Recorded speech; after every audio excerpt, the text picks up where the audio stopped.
La finalidad que nos ha reunido aquí a todos es que queremos darle la gloria a Dios, ¿verdad?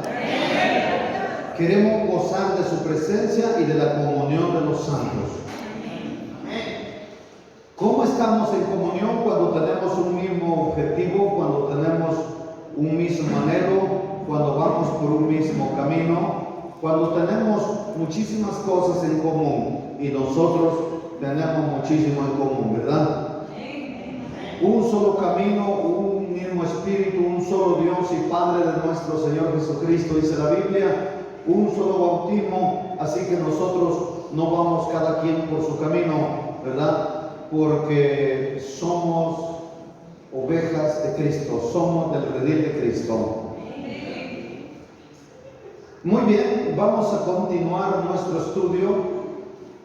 Romanos 12, 1 al 4 al 5 leamos. En el nombre del Padre, del Hijo y de su Santo Espíritu. Así que, hermanos, os ruego por la misericordia de Dios, que presentéis vuestros cuerpos en sacrificio vivo, santo, agradable a Dios, que es vuestro culto racional.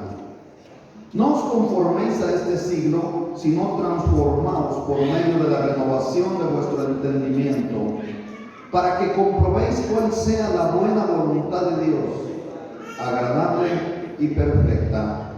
Digo pues por la gracia que me es dada a cada cual que está entre vosotros, que no tenga más alto concepto de sí que el que debe tener, sino que piense de sí con cordura, conforme a la medida de fe que Dios repartió a cada uno, porque de la manera que en un cuerpo tenemos muchos miembros, pero no todos los miembros tienen la misma función.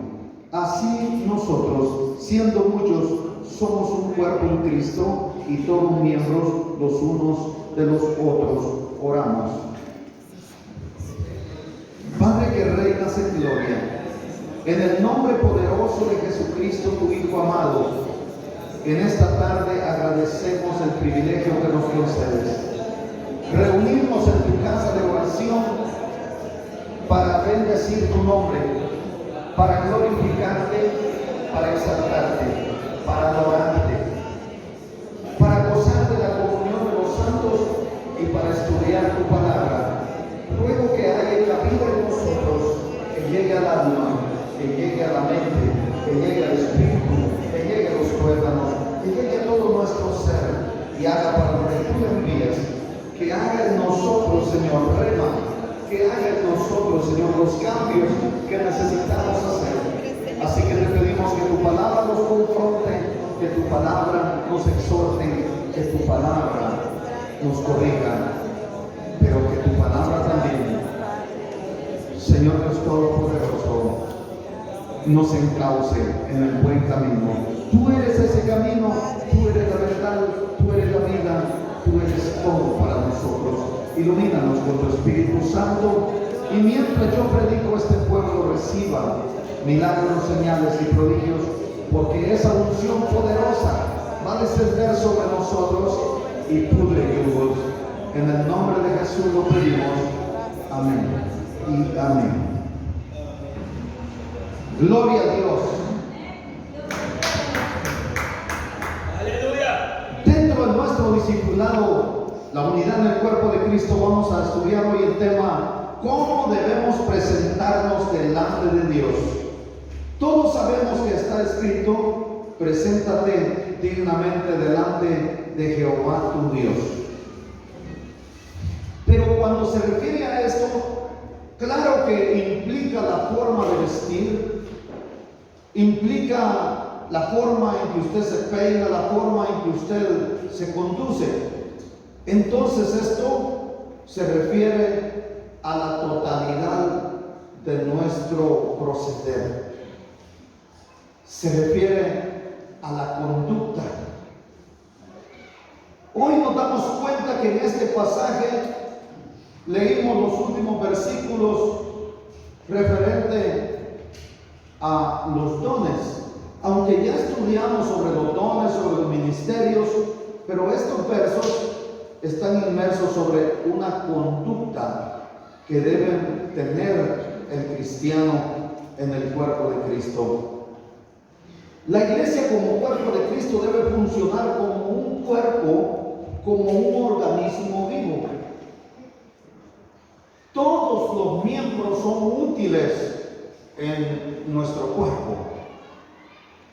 No son innecesarias las manos, no es innecesaria la cabeza, no son innecesarios los pies. Todos los miembros de nuestro cuerpo tienen una función y es de vital importancia. Y todos hacen cada uno lo que debe hacer y no tienen problemas. Las manos no tienen problemas con los pies porque hagan los pies lo que deben hacer. Así debe funcionar entonces la iglesia, porque Pablo presenta a la iglesia como un cuerpo vivo, ¿verdad? Vamos a ver verso por verso para que podamos comprender a profundidad. Así que, hermanos, os ruego por la misericordia de Dios. Lo primero que vamos a ver es la forma en que Pablo se está dirigiendo a la iglesia en Roma. Os ruego, oiga, está usando un lenguaje de la gracia y no de la ley. Moisés daba órdenes al pueblo, Pablo exhortaba, pero si ustedes se dan cuenta, él se dirige con gran educación, considerando al pueblo. Os ruego. Otra versión dice: os ruego por la misericordia de Dios que os presentéis a vosotros mismos como ofrenda viva, consagrada y agradable a Dios. Este es el verdadero culto que debéis ofrecer. Que os presentéis, dice la Reina Valera, que presentéis vuestros cuerpos en sacrificio vivo, santo, agradable a Dios, que es vuestro culto racional. Hermana y hermano, tal vez usted no había considerado que se refiere a su cuerpo físico y a su conducta. Está netamente encaminado a marcar la voluntad del ser humano, en este caso de los seres humanos que conformamos el cuerpo de Cristo, que es la iglesia del Señor. Es impresionante el método que usa Pablo. Os ruego. Oiga, la pregunta es: ¿Pablo podía, como apóstol del Señor, como fundador de aquellas congregaciones de la iglesia primitiva, dar órdenes taxativas, órdenes tajantes? Claro que sí. Él le dice a Filemón que le podía mandar a hacer algo, pero no lo hizo. Pablo siempre mostró realmente la educación que tenía. Vamos, sigue diciendo: por las misericordias de Dios. Debemos considerar aquí, en este párrafo, la pluralidad. No hay una singularidad, sino una pluralidad. Esto implica que va dirigido a un conjunto, a más de uno. Y cuando se refiere a la misericordia de Dios, no lo hace en singular, lo hace en plural. ¿Qué denota entonces la pluralidad al referirse a las misericordias de Dios? Es una forma hebrea para describir la abundancia de la misericordia de Dios. Dicho en otras palabras, Dios tiene abundante misericordia. Es así como la misericordia abundante de Dios va a una pluralidad. Son muchas las misericordias de Dios. Dicho en otras palabras, Dios es rico en misericordia, no le falta misericordia. Y esto lo podemos notar de ustedes y de mí. Ha tenido muchísima misericordia. De lo contrario, ninguno estaríamos aquí. Todos y todas estamos aquí porque es muchísima la misericordia de Dios. Ninguno merecía estar aquí. No, Dios ha tenido mucha misericordia y tiene aún misericordia de nosotros, por eso nos preserva en sus santos caminos. ¿Qué implica la misericordia? La misericordia es la voluntad de Dios. Aleluya. Es que Dios se muestra calmo para con nosotros. Es que Dios se muestra compasivo. Es que Dios tiene piedad. Es que Dios tiene ternura para con nosotros, que nos presentamos abruptamente delante de Dios. ¿Qué es esto? Que nosotros, hermana y hermano, muchas veces por desconocimiento llegamos ante Dios sin reconocer la grandeza de la deidad de Dios. Muchas veces nosotros llegamos a orar: Padre, en esta hora te doy gracias por todo lo que me has dado y te pido, Señor, que me sigas dando, que sigas bendiciendo, Señor, que sigas bendiciendo a la hermana Teresa, que sigas bendiciendo a la hermana Hilaria, que sigas bendiciendo a la hermana Patti, que sigas bendiciando al hermano Rubelio, y así, hermana y hermano, nosotros solo llegamos, y muchas veces de una vez llega: Padre, te pido en el nombre de Jesús, y otras veces solo llegan: Padre, te pido esto y esto, abruptamente, de romplón. Hermana y hermano, no nos presentamos dignamente delante de Dios como Él se lo merece. Es que Dios es tan grande, hermana y hermano. Él ha tenido compasión, Él ha tenido misericordia de nosotros.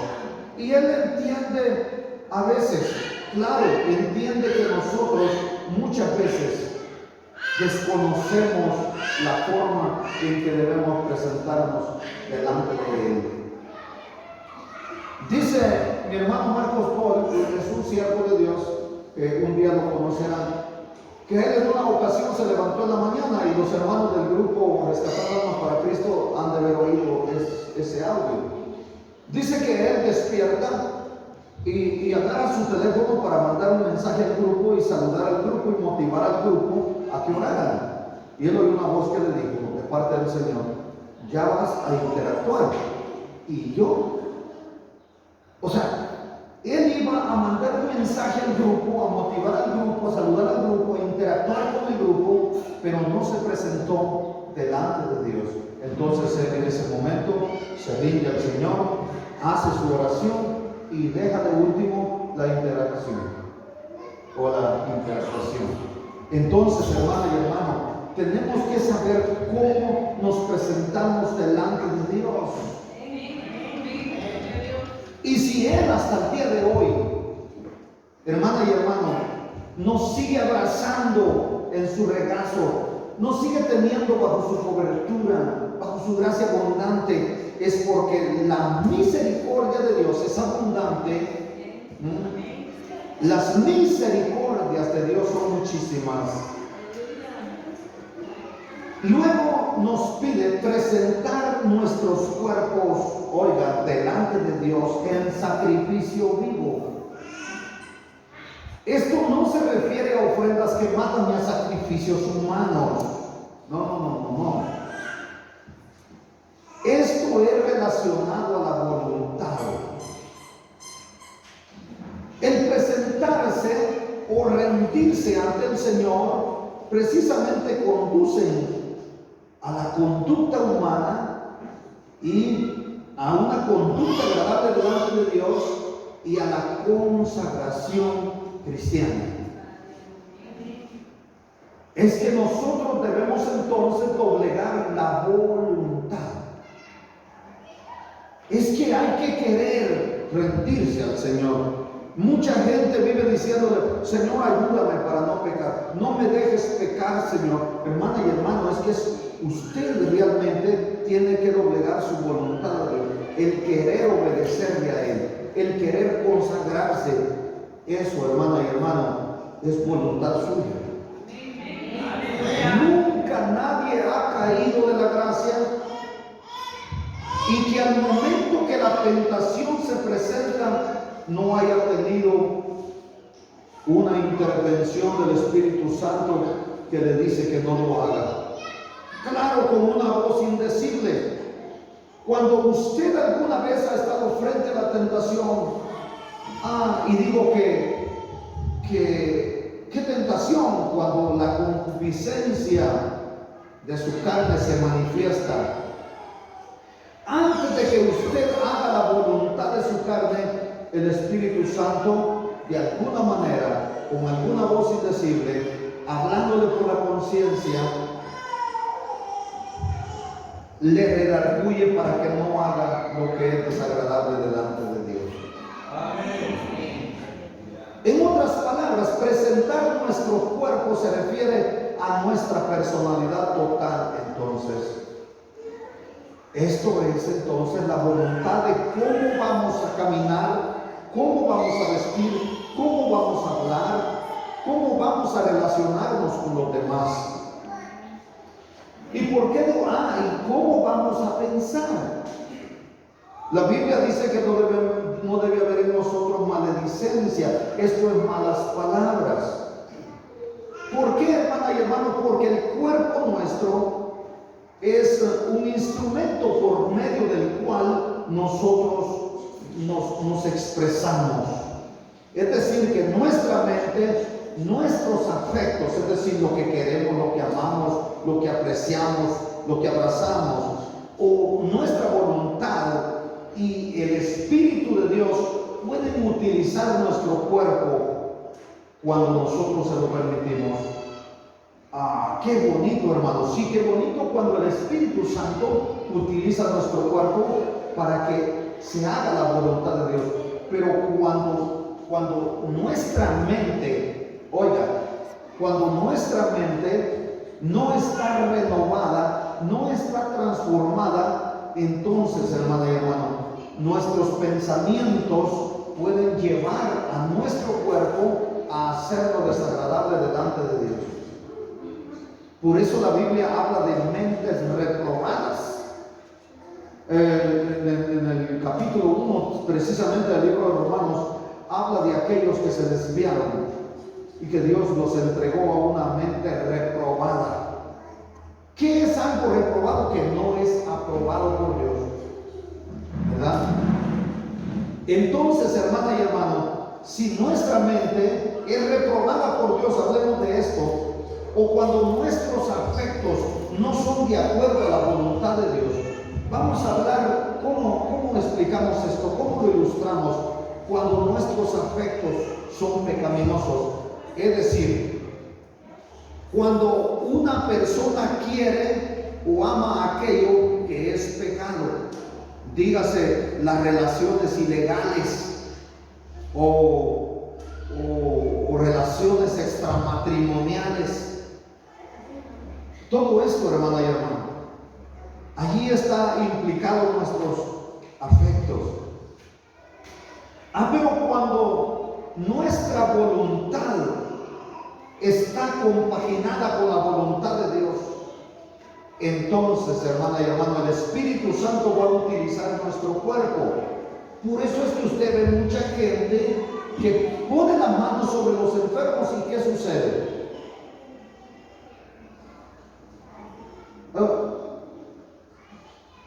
Esta no es la iglesia Monte Sinaí. ¿Qué sucede cuando mucha gente pone la mano sobre los enfermos? Algunos hermanos. ¿Qué sucede? ¿Qué dice Marcos 16:15? Oigan ustedes. Aleluya. Aleluya dice.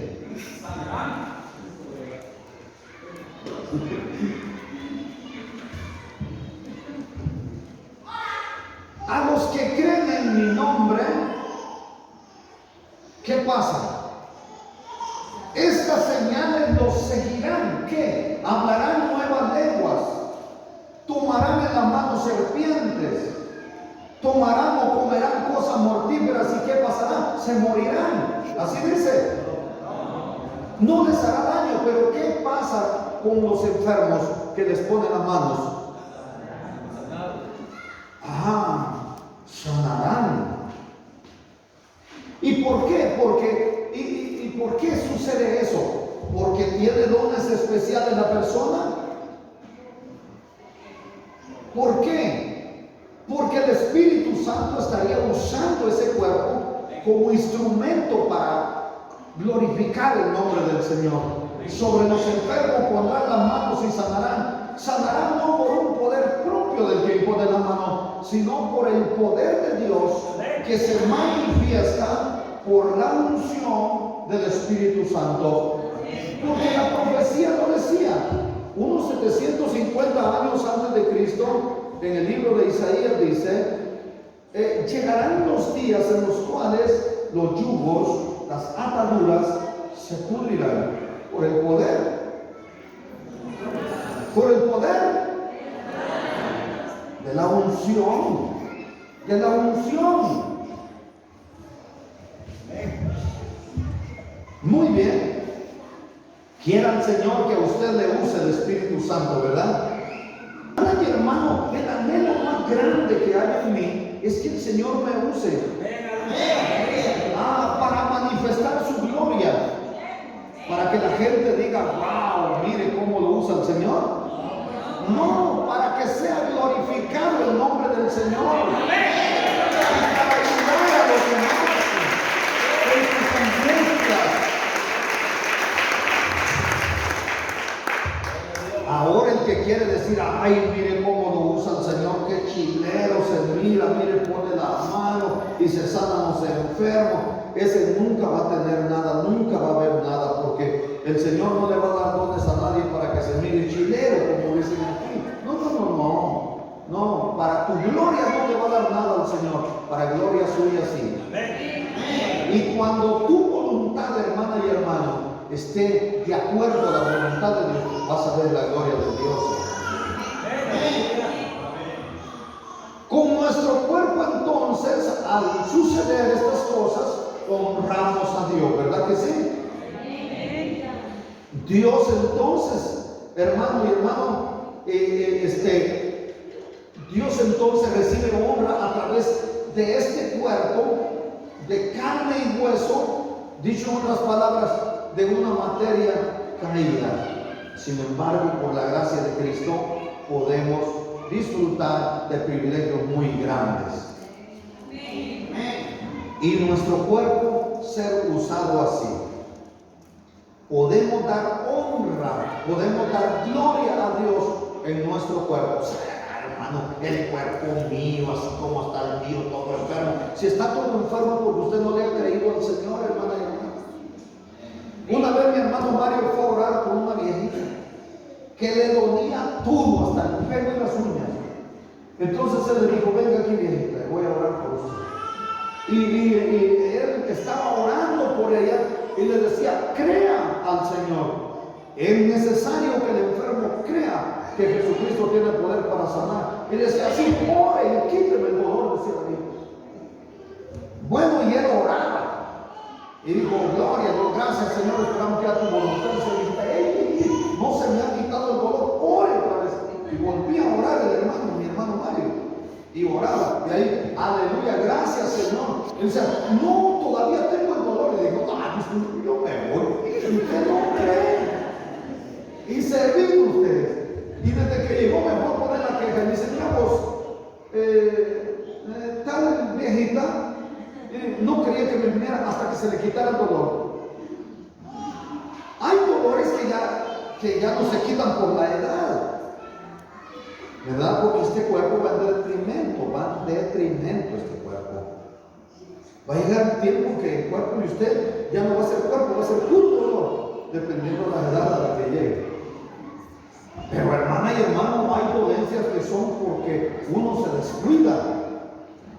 Y hay enfermedades que el Señor quiere sanar, pero usted no le ha creído. Muy bien, será cierto que podemos dar dar honra a Dios en nuestro cuerpo. 1 Corintios 6:20. Glorificad pues a Dios en vuestro cuerpo. En la parte conducente sigue diciendo, porque habéis sido comprados por precio. Oiga, porque fuimos comprados a precio de sangre, de la sangre del unigénito Hijo de Dios. Ahora tenemos un gran valor en este cuerpo de materia caída.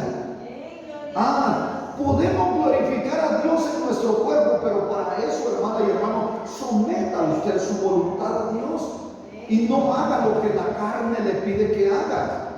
Hay mucha gente viviendo a capricho de su propia carne, de su propio cuerpo. Hermano, pero solo ese versículo dice, mire, curiosamente, Filipenses 1:20, oiga lo que decía 1 Corintios 6:20, oiga, Filipenses 1:20, curiosamente, oiga lo que dice. Conforme a mi anhelo y esperanza de que en nada seré avergonzado, antes bien con toda confianza, con toda tranquilidad, como siempre dice Pablo, ahora también será magnificado Cristo en mi cuerpo. Oiga, será magníficamente honrado el Señor en mi cuerpo. Hermano y hermano, es que no es solo de decir que soy cristiano, que soy evangélico y venir a la iglesia. Tengo misión que cumplir, tengo mandamientos que cumplir, tengo ordenanzas que cumplir, tengo estatutos a los que me tengo que apegar, y todo esto proviene del Señor. Exigencias. Hay un manual de vida. El cristiano no debe vivir a su antojo. Solo venir al culto no es ser cristiano, hermana y hermana. Debemos nosotros entregarnos de lleno, totalmente al Señor. ¿Por qué? Porque este es el verdadero servicio. Este es el culto que le resulta agradable a Dios. Así lo dice, que presentéis vuestros cuerpos en sacrificio vivo, como santo, agradable a Dios, que es vuestro culto racional. ¿Les quedó claro entonces el verso 1? ¿Sí les quedó clarito el verso 1? Entonces podemos pasar al verso 2. No os conforméis a este siglo. Yo creo que a usted hasta se le había olvidado qué versículo estaba yo explicando. El versículo 1 de Romanos 12. Vamos al versículo 2. No os conforméis a este siglo. Recuérdese que a este siglo no se refiere a 100 años, ni tampoco a un milenio. Se refiere al presente siglo. Y el presente siglo es desde Adán hasta el gran juicio final. Es el ayón. No os conforméis a este siglo, no os conforméis a este mundo, dice otra versión, sino transformaos por medio de la renovación de vuestro entendimiento. Esto es entonces a la mente, para que comprobéis cuál sea la buena voluntad de Dios, agradable y perfecta. Hagamos una comparación de versiones. Dice otra versión, no viváis conforme a los criterios del tiempo presente. Es decir, la corriente que se mueva en el presente momento, en el presente tiempo, en los tiempos presentes. Esto pudo ser en los tiempos de Pablo. ¿Cómo se movía la corriente pecaminosa? ¿Cómo estaba el adoctrinamiento en ese entonces? Pero para ustedes y yo, tiene esto mayor significado. Hermano y hermano, el adoctrinamiento del mundo hoy es terrible.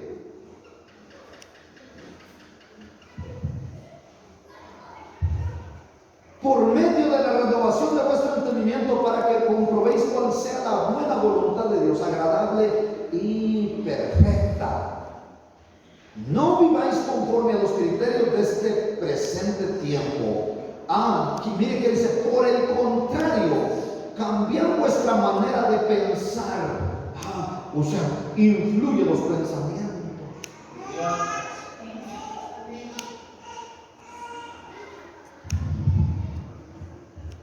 ¿Para qué? Para que cambie vuestra manera de vivir y lleguéis a conocer la voluntad de Dios. Es decir, lo que es bueno, lo que es grato y lo que es perfecto delante de Dios. Hay mucha gente queriendo ser distinta de lo que es y sus pensamientos siguen contaminados. Eso es lo que Pablo está diciendo en este pasaje en particular. En otras palabras, lo que él está haciendo es recomendar con empeño a la iglesia, al pueblo de Dios, a todo creyente, que no adapte, oiga, su mente o su vida y su conducta a lo que lo rodea, a la conducta de las demás personas que le rodean. El adoctrinamiento que el mundo está dando hoy a la humanidad. Nosotros no debemos apegarnos a esos estándares de vida, es más, ni siquiera aún a la conducta de los cristianos que son de dudoso proceder. Perdone, pero que yo mencione bastante, pero como platico mucho con mi hermano Marco Paul, él me cuenta que viene a los Estados Unidos y un amigo de él viene también. Y entonces le hablan acerca de que él era soltero y de cómo debería él de cumplir o de satisfacer sus deseos carnales sin pecar, pero sin casarse. Y cuando él me estaba contando lo que este varón le dijo, fue espeluznante. Hermana y hermano, por eso es de que nosotros debemos cuidarnos de lo que oímos. Perdone que sea yo así, tan taxativo en decir nombre y apellido, pero el hermano Landro Valdés, en una ocasión nos dijo en la sesión lo que otro miembro de la iglesia le había dicho, que no era pecado tener 2 y 3 mujeres, y que el que había sido destinado para salvarse, se salvaría, aunque no estuviese perseverando, aunque tuviera 3 mujeres. ¿Verdad que así le dijo hermano Largo? Y el hermano Largo me preguntó sobre la predestinación. ¿Es cierto que el que ya está destinado para ser salvo se salvará, aunque ande ahora perdido? Y le dije, eso no es cierto. Y que el que se va a ir al infierno, si está predestinado, aunque esté ahora en la iglesia, se vaya al infierno, oiga, sería un Dios injusto al que nosotros servimos. Siempre y cuando usted llegue a conocer la voluntad de Dios y se someta a ella y al plan de salvación por la gracia de Cristo, usted es salvo. Y yo me atrevo a decirle que aunque la Biblia hable de una predestinación, si usted está aquí es porque está predestinado a la salvación. Pero no debemos descuidar una salvación tan grande. Así dice la Biblia. Por lo tanto, ni siquiera debemos moldear nuestra conducta a la forma de otros cristianos, porque pueden desviarnos. Usted nunca pierda de vista la doctrina de los apóstoles, es la doctrina de Jesucristo. Muchos me han preguntado a mí, ¿y cuál es su doctrina? Esperan que yo les hable a la doctrina del G12, es la supergracia. Mire, nosotros somos calvinistas, nosotros somos... No. ¿Cuál es la doctrina? La doctrina de Jesucristo. Yo enseño el manual de vida que Dios estableció para su pueblo. La palabra de Dios. Porque mucha gente quisiera que uno fuera y les comprara esas guías que enseñan, ¿verdad? Eso la Iglesia Católica es la que hace eso. Toda la vida ha vivido dándoles lo que tienen que enseñar. Esa es una costumbre tradicional de la Iglesia tradicional, ¿verdad? Entonces siempre les dan lo que deben decir. Ellos no pueden salirse de ese programa de ellos. Nosotros enseñamos la palabra de Dios conforme a la necesidad y a la perspectiva de la iglesia.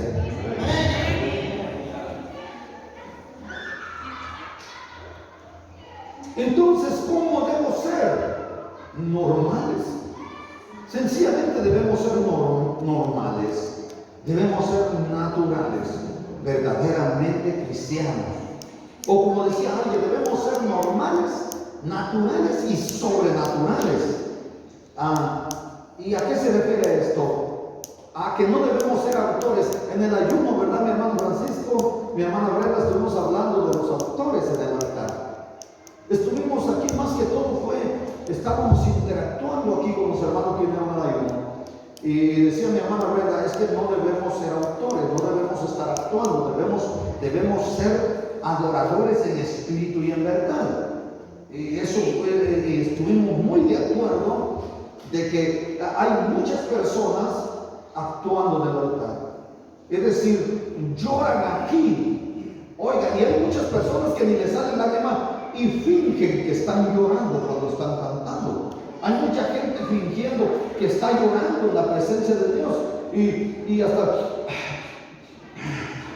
Pero cuando usted va a ver y sacan su pañuelo y limpian, pero sus ojos están secos, no hay nada. Eso es pura actuación. ¿Y qué es actuar, hermano? Pues sencillamente desempeñar un papel. Eso es ser un actor. Y de hecho, hermana y hermano, eso es doctrinario. Shakespeare dijo en una ocasión que el mundo es como un escenario y que cada persona debía desempeñar un papel determinado. Pero eso podrá ser para el mundo, puede ser un punto de vista de un escritor, de un pensador, pero ese no es el caso del creyente. Nosotros debemos ser genuinamente cristianos, originalmente cristianos, verdaderamente cristianos. Debemos honrar al Señor. ¿Y por qué debemos ser genuinos? ¿Por qué debemos ser originales? ¿Por qué debemos ser tan naturales? Es decir, adorar a Dios debe ser tan natural para usted. Debe disfrutar el estar en la presencia de Dios. ¿Y por qué? Porque el Espíritu Santo está dentro de nosotros, obrando en nosotros. ¿Y para qué está dentro de nosotros, obrando en nosotros? Porque está transformando nuestra vida. Y al estar dentro de nosotros transformando nuestra vida, está a su vez renovando nuestro entendimiento. Oiga, las personas que no han sido regeneradas por el Espíritu Santo desde su corazón, obviamente su corazón maquina pensamientos de iniquidad. Hay personas que cuando empiezan la adoración es un castigo para ellos. Hay personas que la adoración les duele. Yo escuché a una persona, no sé si fue en esta iglesia, que predicó y dijo que al Señor no le importa cuando usted canta. Perdón, dijo que al diablo no le importa cuando usted canta, que eso no le interesa al diablo ni le duele al diablo, que le sale sobrando al diablo. Eso no es verdad cuando la adoración es genuina a Dios. ¿Sabe por qué, hermana y hermano? Porque cuando la adoración viene de lo más profundo de nuestro ser, hermana y hermano, nosotros estamos en comunión con el Señor. ¿Qué es comunión? Estar en una unión en común. Es estar en la presencia de Dios. Oiga, el Señor dijo que el Padre anda buscando adoradores que le adoren en espíritu y en verdad.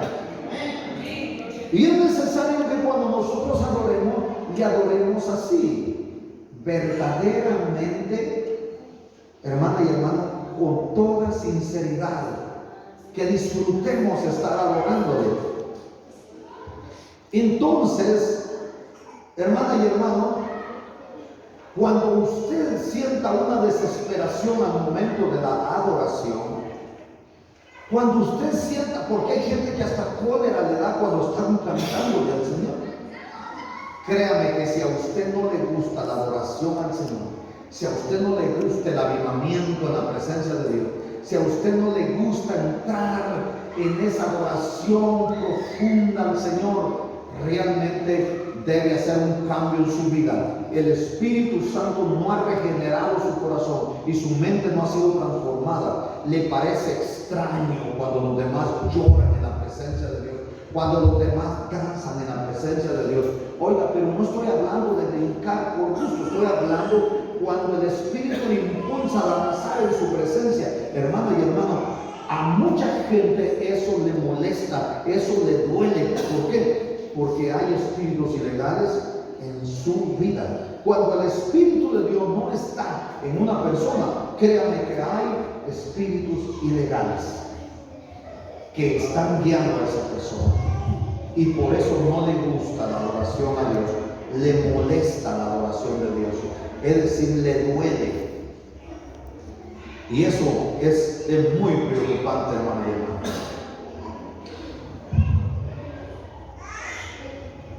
Bueno, Tito 3:5 dice, refiriéndose al Señor, ¿verdad? Nos salvó, no por obras de justicia que nosotros hubiésemos hecho, sino por su misericordia, por el lavamiento de la regeneración y por la renovación en el Espíritu Santo. Entonces lo que estoy diciendo tiene su fundamento en la Biblia. Estoy hablando de esa regeneración que hace el Espíritu, es decir, una vida nueva, un cambio de vida, un cambio de camino, una transformación, un cambio de pensamiento. ¿Qué es eso, hermano? Tenemos que tener los mismos ideales todos nosotros. ¿Cuáles ideales? Los ideales de Cristo. Tenemos que ser diferentes a como estábamos en el mundo. No podemos seguir pensando como pensábamos antes que estábamos en el viejo hombre. No podemos seguir mucho menos pensando como piensa el mundo. No. Porque hay una transformación de nuestra mente, de nuestro entendimiento. Así que en la regeneración por la renovación en el Espíritu Santo nos permite o permitimos al Espíritu de Dios renovarnos, cambiarnos. Y esto le permitirá al creyente probar o comprobar la voluntad de Dios y la buena voluntad de Dios. ¿Cómo lo podríamos entender mejor? Dicho en otras palabras, si nos rendimos a Él, si rendimos nuestra mente a Él, entonces la voluntad de Dios para la vida de nosotros se va a hacer buena. Todo lo que Dios quiera para nosotros va a ser bueno. Porque dice que Él tiene pensamientos, no de mal, sino de bien. Dice la Biblia que los propósitos de Dios son buenos para nosotros. Aleluya.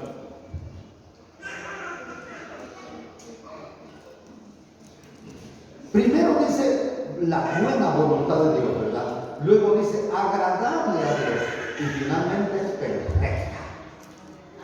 Oiga, desde esas tres dimensiones es algo grandioso lo que Dios quiere que nosotros experimentemos. ¿Cómo es esto? En el sentido de que la voluntad del creyente y la voluntad de Dios estén en la misma secuencia. Eso es, en resumidas palabras. ¿Les quedó claro? ¿Qué versículo estaba yo explicando? El verso 2. Vamos al verso 3 entonces.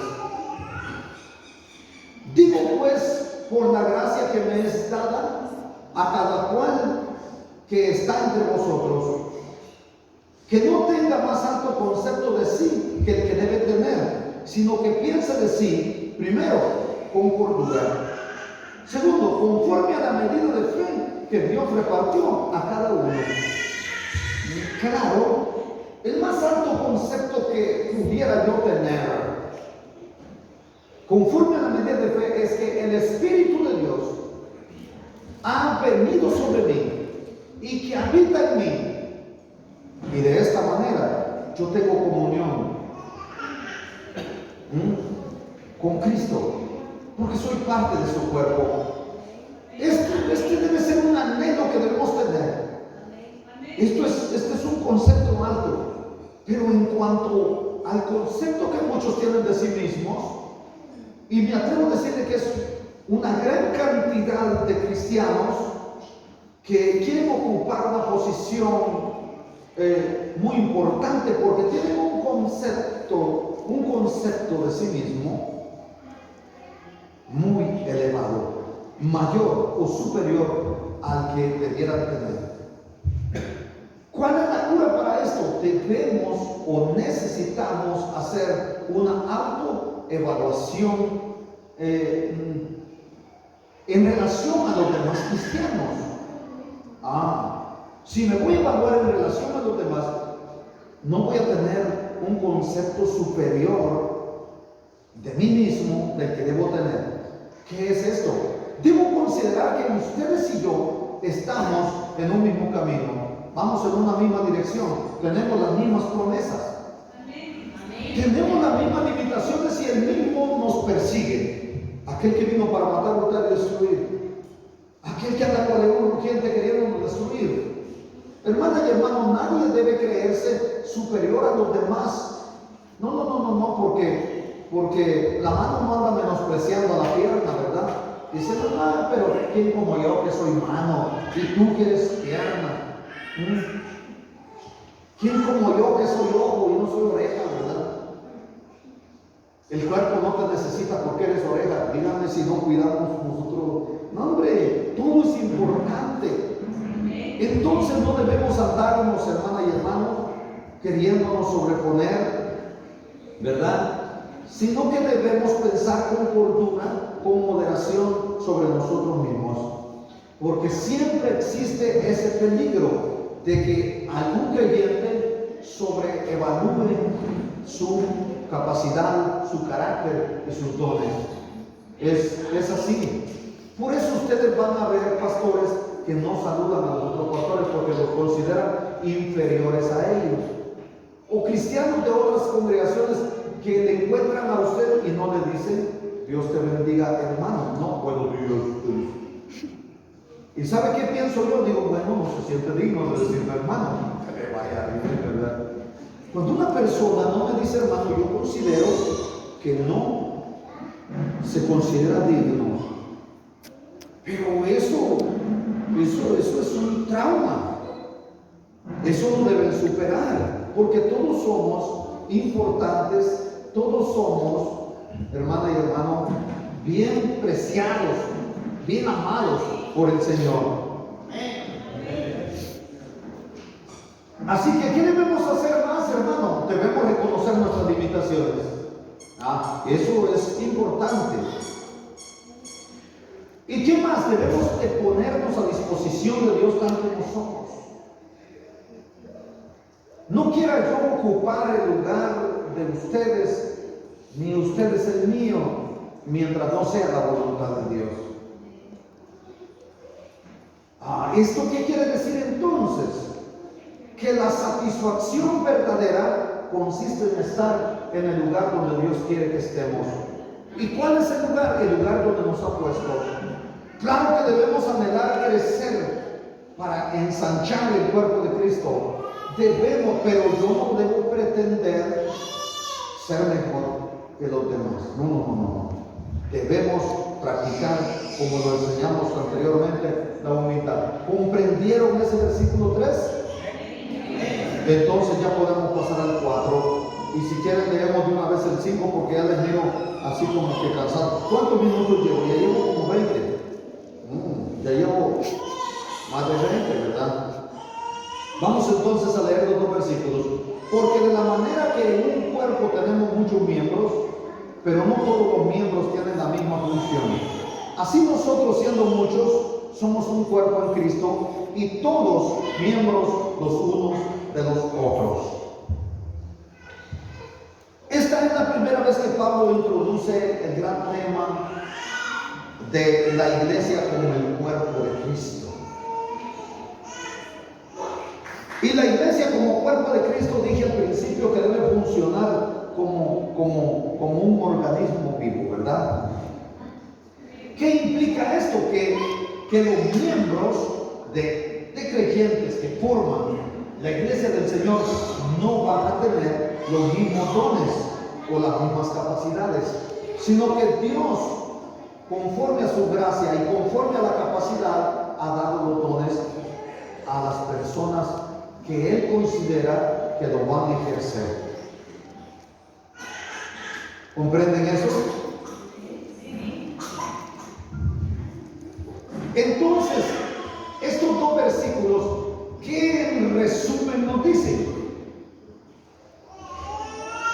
Que después que nosotros recibimos a nuestro Señor Jesucristo en nuestro corazón, en nuestra vida, como nuestro único y suficiente Salvador, el Espíritu de Dios nos sella y nos da un sentido de pertenencia. Y el Espíritu Santo de Dios puede inspirarnos, puede guiarnos y puede fortalecernos, impulsándonos con su poder. ¿Para qué? Para vivir la vida cristiana a toda plenitud. Y esa es la inspiración que debe tener todo cristiano. ¿Comprenden esto? Entonces, ¿para qué seguimos hablando más? Ustedes lo entendieron todos. Lleguemos hasta aquí entonces, hagamos una conclusión. Ay, hermano, pero ¿y los otros versículos? No, hombre, si los otros versículos sobre los dones nosotros ya los estudiamos, ¿se recuerdan, verdad? Porque lo que sigue diciendo es que de la manera que teniendo diferentes dones según la gracia que nos fue dada, así el de profecía, úsese conforme a la medida de fe, así el de servicio a servir, el que enseña en la enseñanza, el que exhorta la exhortación, el que reparte con toda libertad, el que preside con toda solicitud y el que hace misericordia, hágalo con alegría. Eso lo estudiamos en una enseñanza anterior, ¿verdad que sí? Entonces, hermana y hermano, quedémonos con esto, que el Espíritu de Dios, al venir a los pies de Cristo, puede inspirarnos, puede fortalecernos, oiga, para hacernos distintos. Antes éramos personas debiluchas, personas que por cualquier cosa se desmoronaban. No, ahora somos fortalecidos porque somos impulsados por el poder de Dios. Ahora podemos vivir la vida cristiana a plenitud. Y hablo del gozo, hablo de la fortaleza, hablo, hermana y hermano, en sabiduría, hablo de la plenitud de Cristo manifestándose por su gracia en el cuerpo de Él, que es la iglesia. Y la Biblia dice que debemos vivir a toda plenitud. Sí, hermana y hermano. Concluyamos, mire, Juan 10:10. A manera de conclusión vamos a leer este versículo. Yo he venido para que tengan vida. Oiga, ¿y cómo sigue diciendo? Vida limitada, vida pobre. Estoy hablando de pobre, pero no pobre en espíritu, estoy hablando, ¿verdad? Oiga lo que está diciendo, para que tengan vida pequeña. No, hermana y hermano, para que tengan vida plena, para que tengan vida en abundancia. ¿Así está viviendo usted, hermana y hermano? ¡Ay, qué pobreza! Le voy a volver a leer este versículo y vamos a ver si cambia la perspectiva o están en otro mundo, hermana y hermano. Porque si usted está pensando que cuando se vaya le va a salir un coche asustado en el camino, usted no tiene vida plena, usted está realmente divagando. Yo he venido para que tengan vida y para que la tengan en abundancia. Está viviendo usted, tranquila, ya van a aplaudir. ¿Están viviendo ustedes esa vida en abundancia? Ahora sí denle la gloria a Dios. Al final de la enseñanza del día de hoy. Ahora sí tenían derecho a aplaudir, ¿verdad? Inclinen su rostro, oramos.